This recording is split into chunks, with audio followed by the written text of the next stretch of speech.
let's get into some Christian controversy and infighting just for clickbait.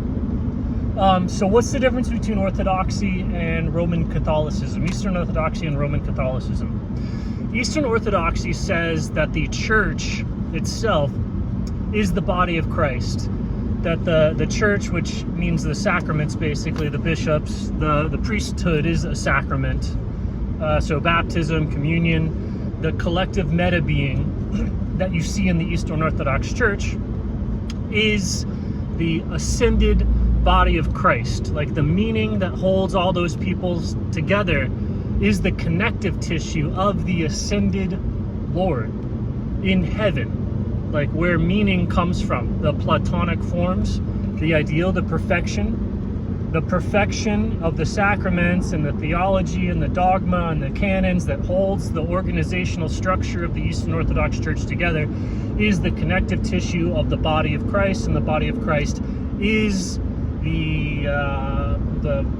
all of the bishops and the archbishops and the parishes and the laity and all that distributed meta-being structure, just like the cells in your body are your body. And so as such, the church as a whole is the individual. And then also, like when there's ascended saints, martyrs that go on to form the altar of a church, their ascended body is also that church right there. So they become a principality. Saints become a principality. Saints become a heavenly being, just like Christ became a heavenly being, which became the church. And then with Roman Catholicism, it says that the Pope is the vicar of Christ on this earth, which doesn't make any sense. It would be like saying that one of the cells in your body is the ambassador of you. Like, it makes no sense. Like, oh, this brain cell right here is the most important thing, or this organ in me, my heart, is me. And it's like, the theology behind it doesn't make any sense. And so that's why Catholicism makes no sense. And then Protestantism is a anti-Catholicism, so it obviously doesn't make sense, because a rebellion against a lie is not a truth. So it's just incoherent theology all around, except for the original theology, which is the understanding of like what a principality is, what an angel is, and all that. And so you can see that the Roman Catholic Church lost the plot in terms of understanding what a meta-being is, or anything. And then so having an individual on this level claim to be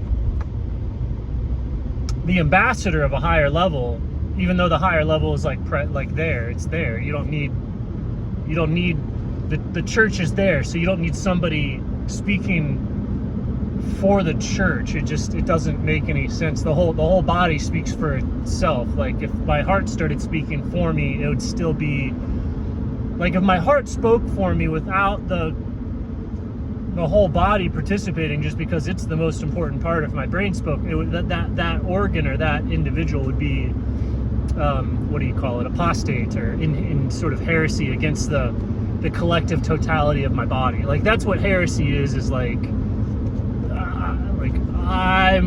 my thing is more important than the body, would be the heresy.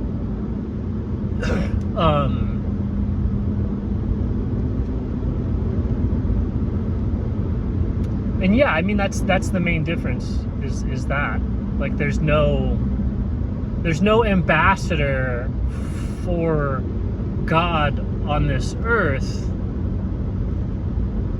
No individual. Like, it doesn't make any sense. It doesn't make any sense, because the analogy of the church being the body of Christ is not an analogy, it's a description.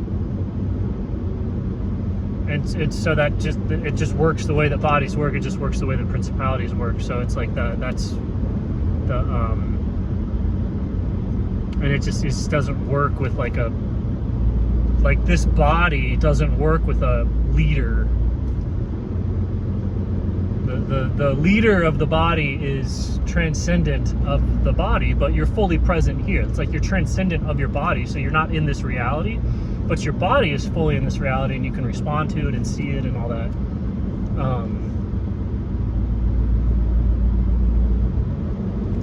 then to have like a disembodied or a loose body or an unknown body in terms of like the product, like it's that. If you're wondering why Christianity is like incoherent, that's its foundational metaphysics, is that the church is the body of Christ, and then you get the heresies and the insanity and the loss of a metaphysical understanding by like rejecting the very principles by which bodies and metaphysical beings operate,